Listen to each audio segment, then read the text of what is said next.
Good evening. For those of you who don't know me, I'm Nancy Bagranoff. I'm the Dean of the Robbins School of Business, and we're delighted to have you with us here this evening. We're so excited to see our alums come back. This is the year for 2s and 7s, and we welcome you. Just a few weeks ago, we had our seniors in here, and we were celebrating their graduation, and many of them will say, "Oh, I hate to leave, and we always remind them that they can come back for reunion. So we're very happy when they do, and you're lifelong friends of the University of Richmond and the Robbins School, certainly. A few years ago, we decided that we would have an Alumni Hall of Fame for the Robbins School. We have so many esteemed, amazing graduates, it made sense to us to honor them. And last year, we had our very first induction, and we were pleased that somebody who graduated with a 1 or a 6, because we do it by reunion year, was our namesake. So we were pleased to be able to honor E. Claiborne Robbins. Then we thought, oh my goodness, a second year, a 2 or a 7, who's it going to be? And we were so excited that a name popped up, was very clear immediately. We knew who it would be, and he was nominated, and by complete acclaim by everyone, Austin Brockenbrough was the person we decided to induct into the Alumni Hall of Fame. Incredibly worthy. You're going to hear from a number of people who will talk about him. I thought what I would do is, he did something that just really, so many things move me, and I have a lot of heroes, but after we told Austin that he was going to be inducted, he sent a thank you note to me. And this thank you note was so amazing that I showed it to one of our communications professors, and I said, we need to use this as a model for what thank you notes look like. So actually, I thought I'd read a little bit so you can hear from Austin in his own words this evening. So here it goes. Dear Nancy, it is a profound honor for me to be inducted into the University of Richmond School of Business Hall of Fame. A little humor here then. If your background check reveals any untoward tidbits, you are free to rescind this wonderful offer. And I promise you we will not. Although after we hear from Chancellor Morrill, we'll see. Mr. Robbins was one of the great gentlemen I grew up holding in the highest esteem. Many, as I do, believe he was the second founder of the University of Richmond. He was a great man. And we love that paragraph, not only because you did recognize E. Claiborne Robbins, who we think of every day, really, when we walk into this building, but you said everything so succinctly. It was so clear. He was a great man. Yes, done and done, as are you. My education at the university, and particularly the business school, prepared me very well and opened up doors that I could have never imagined. The association with the university after graduation has been one of the highlights of my life. And I would like to tell you, Austin, it's one of our highlights to be able to claim you as a graduate. Thank you so much, and we look forward to hearing from others all about you this evening. We're going to proceed as follows. Next up, you will hear from our president, Ronald A. Crutcher, and then he will be followed by Anna McKeon. Anna is going to talk about our Executive Advisory Council, which is responsible really for this award. David Lyons, a colleague of Austin's, will speak next. Then we'll hear from Chancellor Morrill. Chancellor Morrill was a good friend has been a good friend over the years of Austin's, and also was president during the time that Austin was the rector of our Board of Trustees. And then finally, we'll hear from Austin himself. So thank you again so much for coming, and with that, President Crutcher.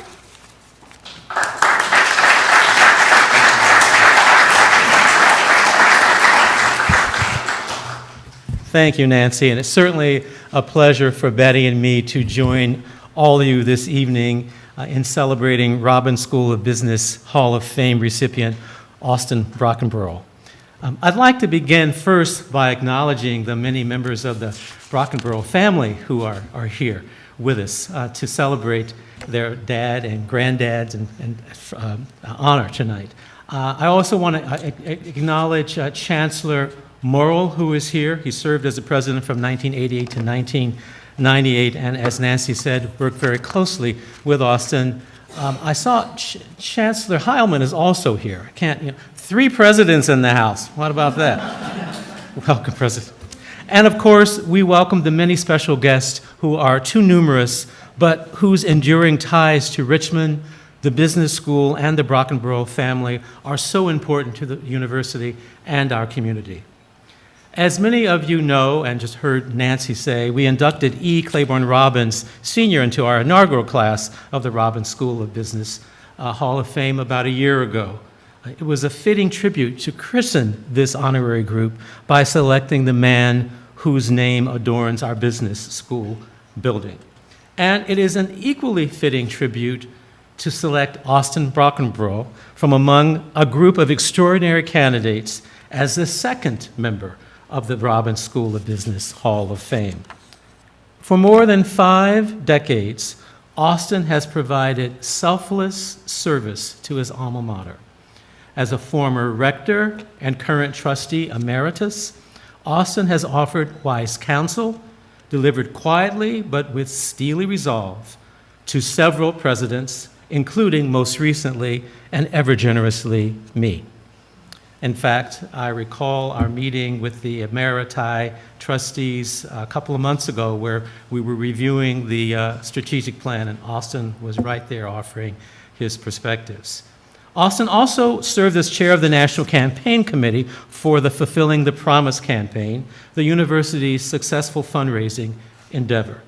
He's highly regarded among generations of trustees and admired by Richmond alumni of all classes who have benefited from his mentorship and example.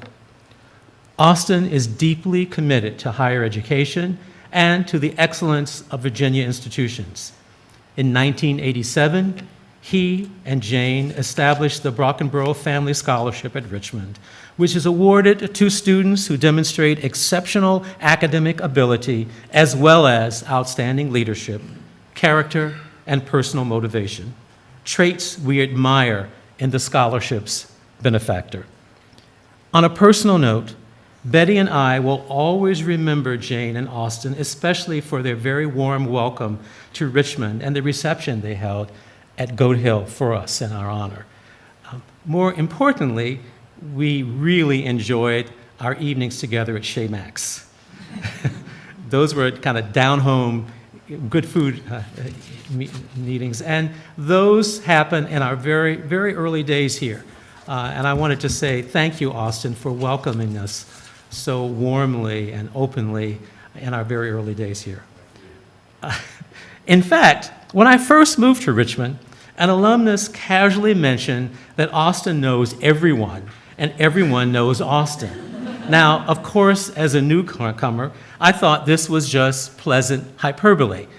And then, as we sat down with Austin in his office to look at the potential guest list for this reception in Austin, it was very clear. He wanted to invite people who didn't necessarily have a connection to the University of Richmond. My jaw dropped as we went through name after name after name, and he talked about the connections he had with, it looked like, over 100 people on this list. Indeed, if there are people in Richmond who do not know Austin, I have yet to meet them. He is a much sought-after board member and leader among the Richmond business and philanthropic communities, a talented and accomplished investment professional who has helped many organizations and institutions increase their endowments and thereby build their capacity to do good. He is also a person of integrity who cares about these organizations, their missions, and, most importantly, the people they serve and the lives they change. Austin, we are grateful for the lives you have changed here in Richmond. We applaud your grace and tenacity, characteristics of a true Virginia gentleman. And we admire, perhaps now more than ever, your resilience and optimism in the face of the loss of your beloved Jane. We are honored to induct you into the Robbins School of Business Hall of Fame. We are proud to claim you as a son of the University of Richmond, and I am privileged to call you a friend. Thank you and congratulations.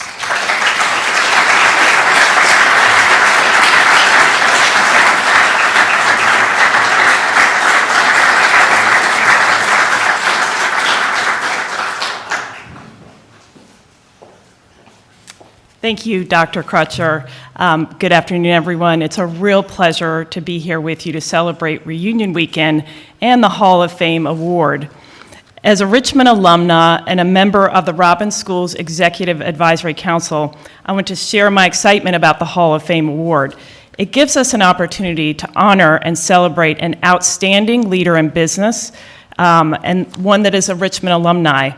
The selection committee for the award is made up of members of the Executive Advisory Council and the Dean. The criteria used for the selection are he or she must have graduated from Robbins School of Business 10 or more years ago, has made a significant accomplishments in business and service, graduated in the class that celebrates a class reunion for the current year, and the nominee must demonstrate exemplary ethical leadership. This award was designed with a very high bar, but there was no doubt in the selection committee's mind that Austin Brockenbrough was the right choice for this year's Hall of Fame award. Austin serves as chairman and managing director for Lowe, Brockenbrough and Company, an investment advisory firm he co-founded in 1970. Today, the firm manages more than $2.3 billion for its institutional and individual clients. While building his firm, he has dedicated his time and leadership to dozens of organizations in the community.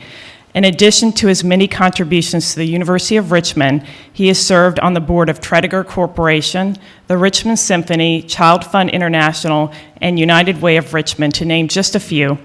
On behalf of the Executive Advisory Council, I would like to congratulate Austin Brockenbrough on his selection to the Robbins School Hall of Fame for 2017. Now I'd like to turn it over to David Lyons.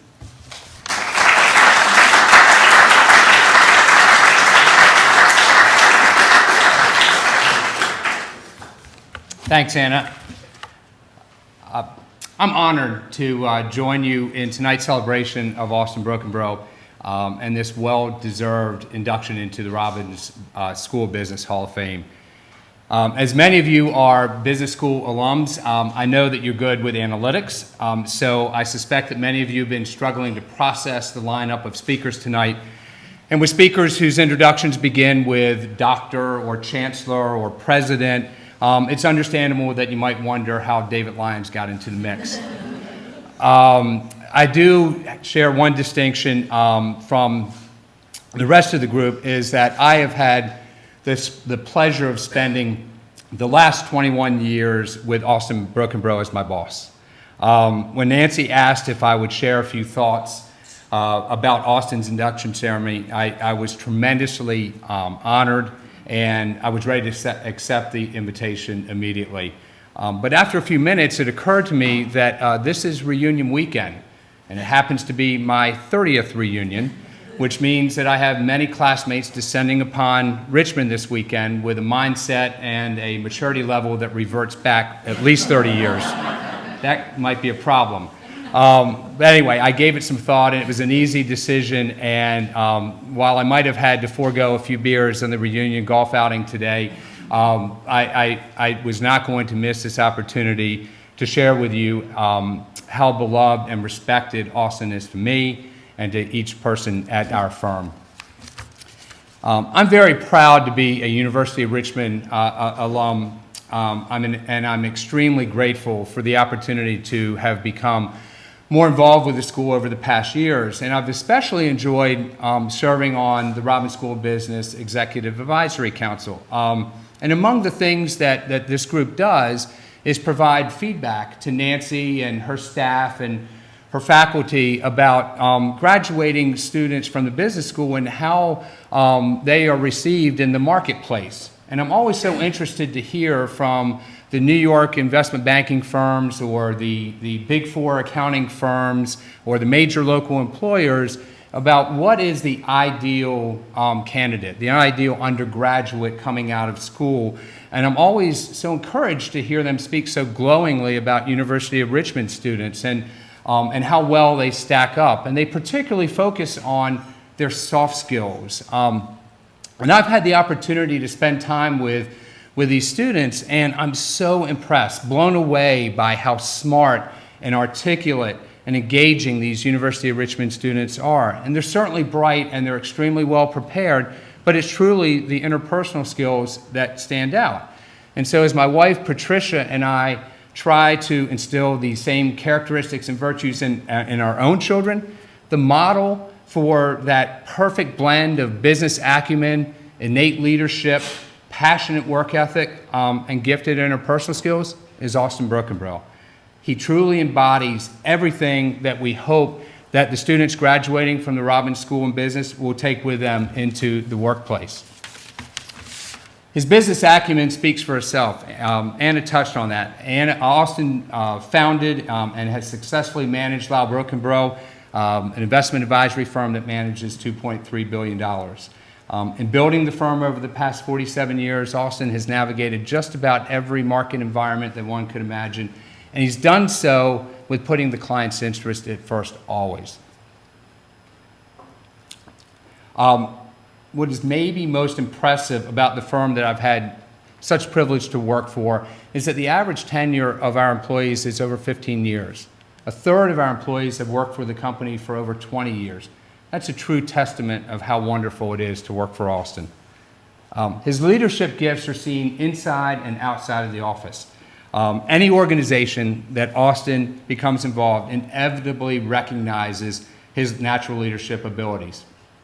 Whether a charitable organization or a private company where Austin is an investor, Austin ultimately accepts greater and greater leadership responsibilities to the point where the list of charitable organizations, nonprofits, companies where Austin has been president or served as chair is too long to list. His passionate work ethic it's inspiring. It might surprise some of you to know that Austin celebrated his 80th birthday earlier this year, and not a week goes by that I'm not asked by someone, does Austin still come into the office? And as I launch into my response of, yeah, he comes in every day and he's got so many balls in the air, it strikes me how truly remarkable he is. So while many of his friends and contemporaries are enjoying retirement or playing golf daily or spending their winters in warmer climates, Austin continues to drive with no sign of slowing down. Among all of Austin's accomplishment, nothing compares to his magical way with people.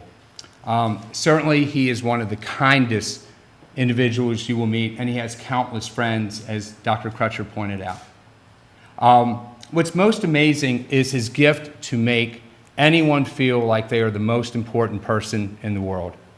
I had the opportunity to toast Austin on his 80th birthday, and I shared that day that Austin has this special ability to make a stranger feel like a friend feel like his best friend, and his best friend feel like family. Each one of us at Brockenbrough is so truly lucky to be able to call Austin our friend. Sorry. For me personally, it goes beyond friendship. Next to my wife and my own parents, there's no one that I have more respect, admiration, and genuine love for than Austin. I'm so happy to see him receive this well-deserved recognition, and I thank you for allowing me to be a part of this very special evening.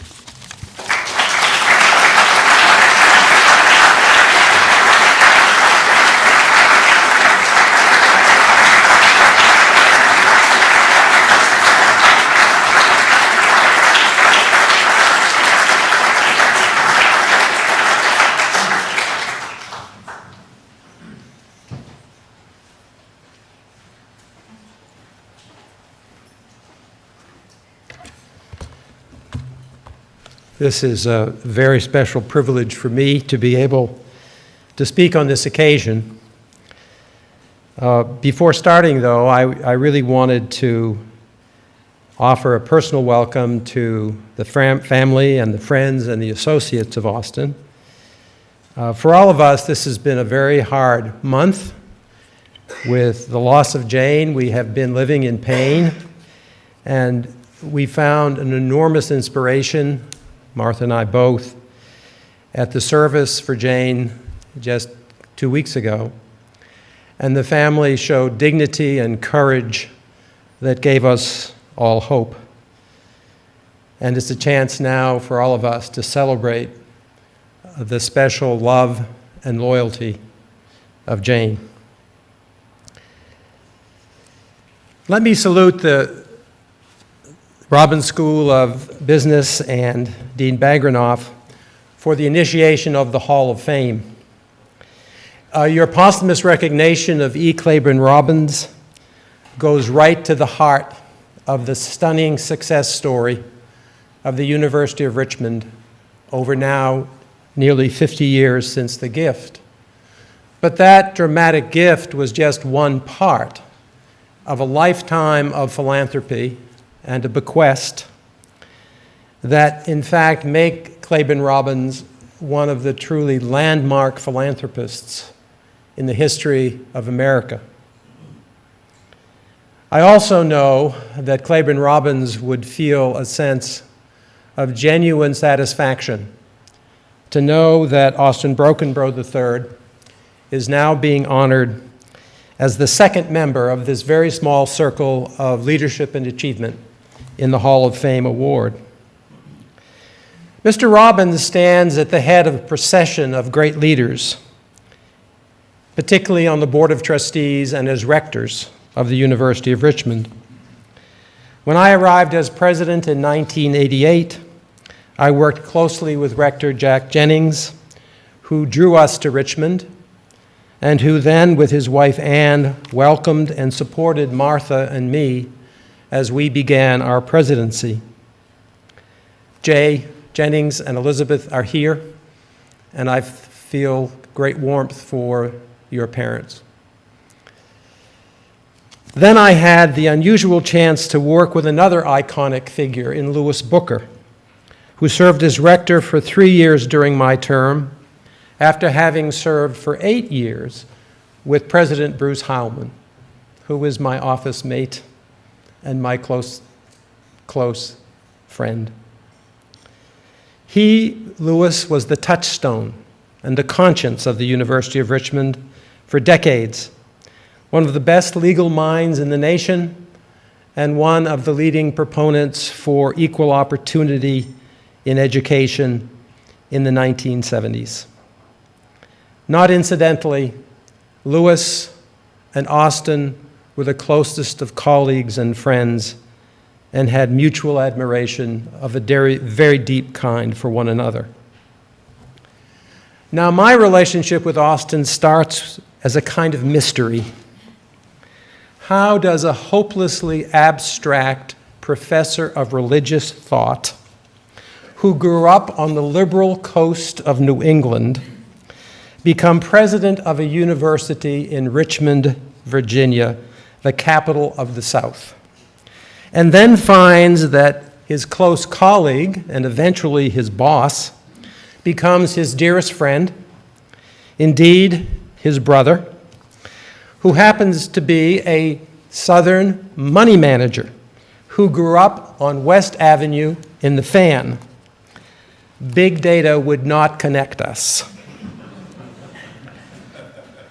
It was during my very early days as president that I was struck immediately by the graciousness, by the strategic insight, by the emotional intelligence, and the constant irreverent humor that Austin showed and that he shared with his wife, Jane. Jane, by the way, was the most loyal person that I have ever known. I also came, as President Crutcher has noted, that Austin was known to the entire population of Richmond. And he was a kind of godparent to charities and organizations all around town. The Boys Club, Child Fund International, the Virginia Historical Society, the university, and a long list of other organizations and charities.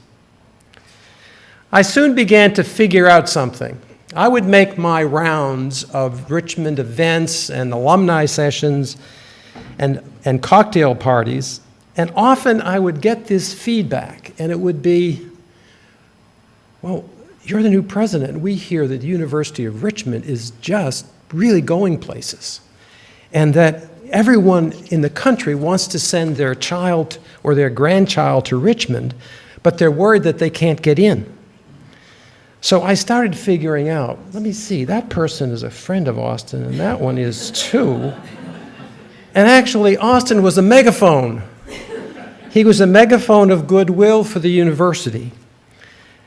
And so everywhere I went, I was greeted with warmth and with celebration some people sort of fed back to me that, you seem to have your head screwed on straight. And actually, I've heard really good things about you. And I'm thinking, it's got to be Austin. Then as Austin came closer to the university as a board member, he began to delve deeply into the life of the campus. He would meet the students who were candidates for the Brockenbrough Family Scholarship and would be enchanted by the extraordinary quality that they represented. He took delight in meeting the faculty and the staff and getting to know them. And what I began to hear then was that he took deep pride in what the university had accomplished and would tell me from time to time that he didn't know of a better managed institution. That's not a bad thing for a president to hear.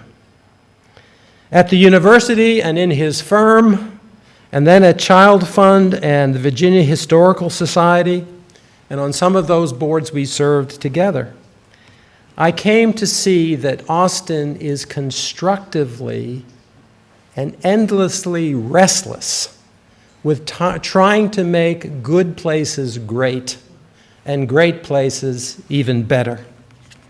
He loves to try to perfect whatever he touches, tinkering and fixing and making things move to the next level.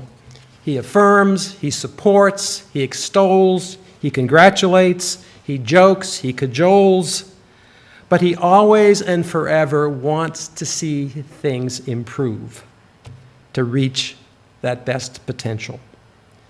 He does that primarily through trust, through admiration, through respecting those in charge, but also identifying with those who actually do the daily work. His sense of respect and dignity for all persons, regardless of station, regardless of background, regardless of race, is a shining characteristic of his goodness. Now, it also happens that if you lose the trust and you disappoint him, and that if promises aren't kept or faithless acts occur, then you do not want Austin on the other side.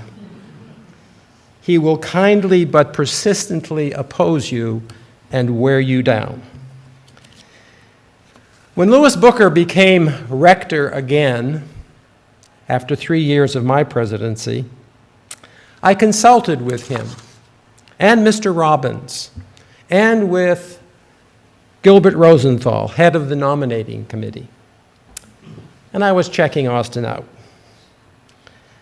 And with all those people, I explained that I thought that Austin would be great as a vice rector, moving on eventually to become rector. And after all those conversations, I found that every light was pulsing green, and so I approached Austin. He wondered if I was kidding. And he said, "Have you really checked out my grades?" And then Jane chimed in and said, "Rich, I hope you haven't bought everything he's been telling you." Then she said, "Now, is the vice rector someone who's in charge of vice?" And then she said, "If that's the case, Austin is your man."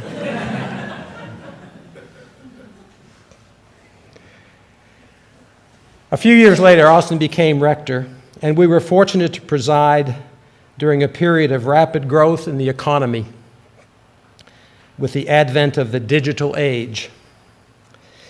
If there were a few tensions along the way, then I would call Austin, meet with Austin, have dinner with Austin, and we'd talk about some of the tensions that might be on the horizon. And he would suggest to me and to others, my primary job with Rich is to be his priest. The other part of his job was humor. And as circumstances would sometimes get a little bit tense, the four of us, Austin and Jane and Martha and myself, would share our amusement, find humor at some of the harangues that occasionally come your way, And then we would prudently be inspired by Ferrari Carano. Ferrari Carano is not a Catholic priest. It is a California Chardonnay.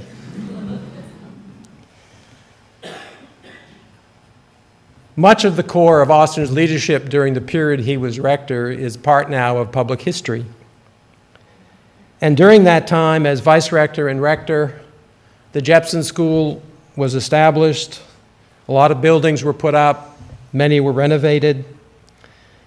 He was on the investment committee, so he can take credit for the fact that during that 10 years, the endowment tripled.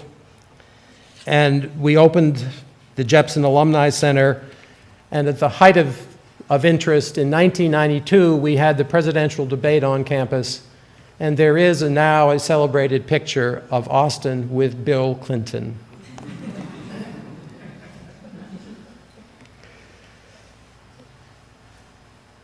There was a time when the board didn't always agree on some subjects. I had something of a passion to move the university's faculty salaries to the top 10% among similar universities, and there was not universal concurrence. But Austin stood with me. We set that goal, we achieved it, and so we did with other programs as well, advancing diversity, advancing international programs. And then after being part of a great deal of progress of this kind, which is now the natural part of the evolution of the university, President Ayers and the board asked him to return to active service and to become, once again, as he had been in the campaign that we ran during my period, to become the co-chair of Fulfilling the Promise campaign. And he and Claiborne Robbins Jr.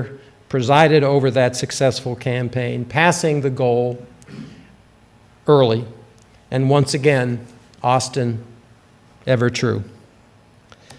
So from whatever leadership perspective one chooses to look, by whatever criteria of excellence and achievement, by whatever high standards of ethics and good judgment, the Robbins School of Business has chosen exquisitely, wisely, and well in naming Austin Brockenbrough to its Hall of Fame.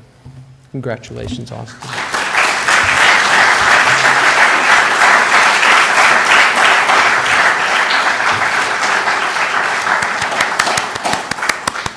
At this time, we have a small award to present to you, and I think it would be appropriate if President Crutcher and Chancellor Heilman and Chancellor Morrill were up here to make that presentation, and we will give that to you. And we also will have a plaque outside this auditorium that will have your name inscribed on it in recognition. So if you can come forward for a minute, Austin. We'll do a great unveiling here. Ta-da. So this is the award. Wow. That's so beautiful.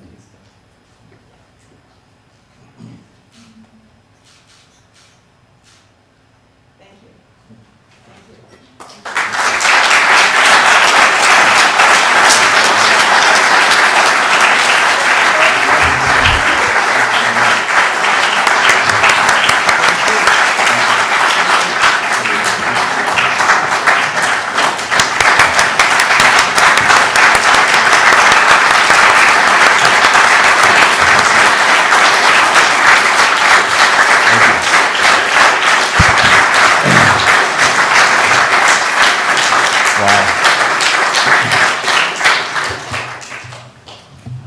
Thank you for being here. Nancy, thank you for this great honor. What you've done with this school is phenomenal. It is just incredibly impressive, as the graduates are. This school is known all over the country to produce great graduates and do great work. I am I'm shocked when Nancy took me to lunch with David Lyons. I was stunned. I'm surprised. I'm humbled. I'm profoundly grateful. I love this school. It is, I think it really gave me my start. I got a wonderful education here. And I left here with great confidence that I could do good work because of the education I had, probably more confidence than I deserved. But I left here with great confidence. I had the greatest partner in the world in Jane. So I left here and I said, I want to go to Texas and get in the oil business, and would you move to Dallas? She said, absolutely. And so we moved to Dallas, and I had a phenomenal experience there, and my education from this school really allowed me to do really some pretty incredible things. Then Wheat First Securities offered me a job. We were kind of both shocked by Dallas. It was a different culture from Richmond. And I said, Jane, would you move back to Richmond? I'm going to go to work for Wheat. She said, let's go. I worked for Wheat for about 5 years, and I turned to Jane and I said, I cannot stand the conflicts of a brokerage environment, and I want to start an investment counseling firm. And she said, you can leave a perfectly good job, making a lot of money, and have zero income. I said, that's it. She said, let's do it. And it was Jim Lau and myself and one secretary, and Jane made the curtains and bought all the furniture for our office. Y'all have said some really nice things about me. I would like to correct the record in one particular incident. The first time I was in the seat, and it was a great big dinner out on the lawn right near the library, and it was my first time up.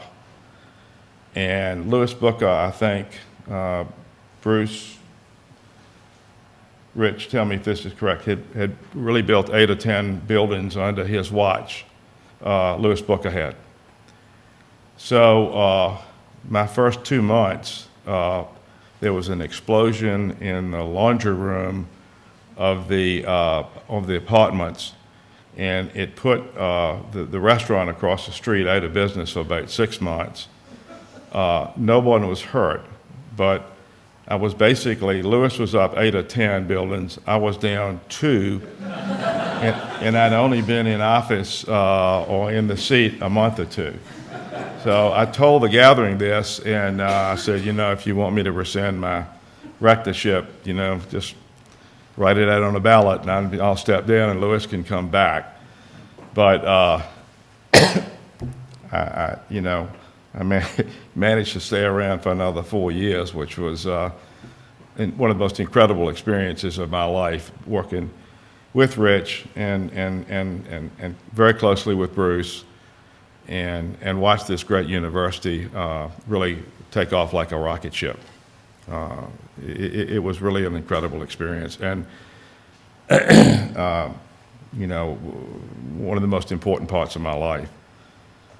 We would not be here today if it were not for Claiborne Robbins. This university was very marginal when Dr. Modlin went to him and asked would he consider a large gift to the university. The school was very marginal, and Mr. Robbins made that gift, and it really put us on a different trajectory.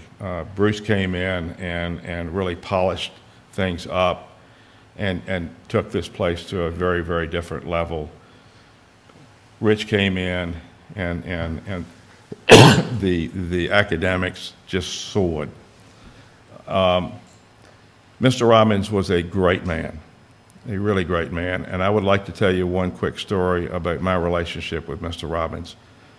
Mr. Robbins, Mr. Tallhammer, Judge Montgomery, Mr. Reynolds, and a couple of other Markells started the first boys club in Richmond down on Robinson Street. and ultimately, I followed J. Sergeant Reynolds as chair of the boys club.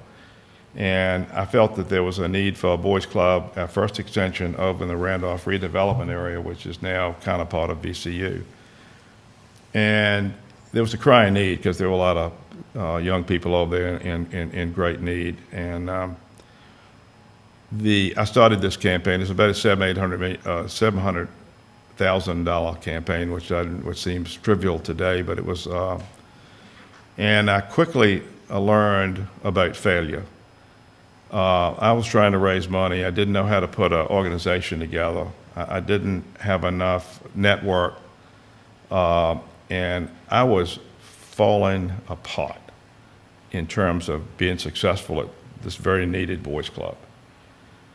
So I sort of got my nerve up, and I called Mr. Robbins up, and I said, Mr. Robbins, I'm not calling to ask you for money, but I am really failing at this very important project, and I would like some advice and some help, if you wouldn't mind giving me an hour.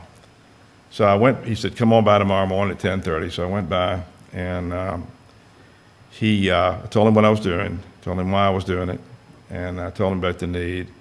And he says, this is a great project. He says, this has got to be done. So he said, I'll tell you what I'm going to do. I'm going to give you $100,000 right now, and I'm going to give you another $100,000 on the first day of the new year, if I'm still alive. He always said that. And he said, if I'm alive the following year, I'm going to give you another $50,000. He said, but I'll tell you what I'm going to do. He said, I'm going to make about 10 calls. I'm going to call Bruce Gottwall. I'm going to call Mr. Markell. I'm going to call your Uncle Tennant.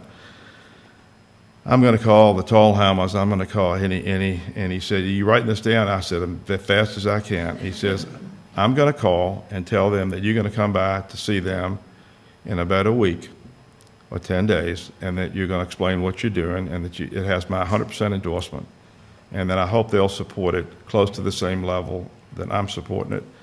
And you're free to tell them what I've given. So it went from the most dismal, worst-run campaign in American history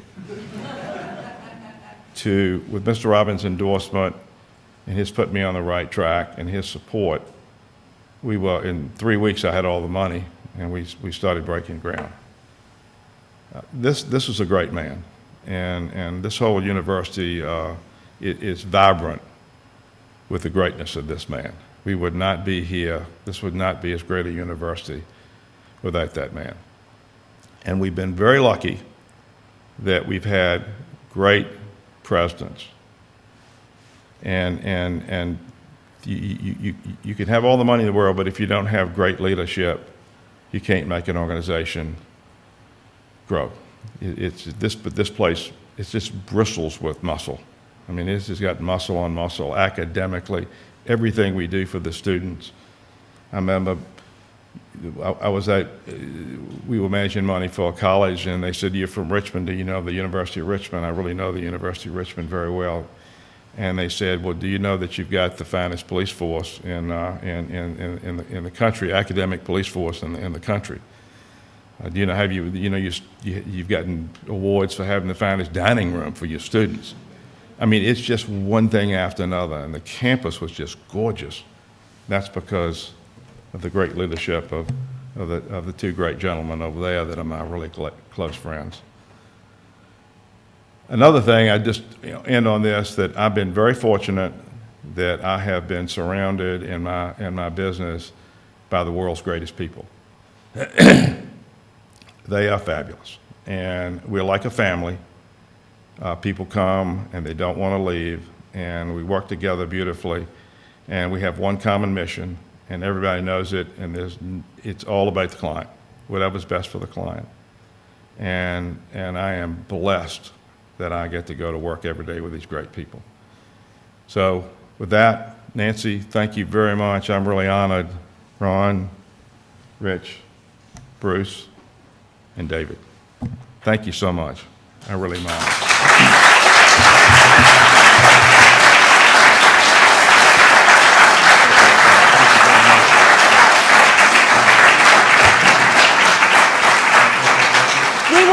We will send it to your office. Okay. I promise we'll get that to you.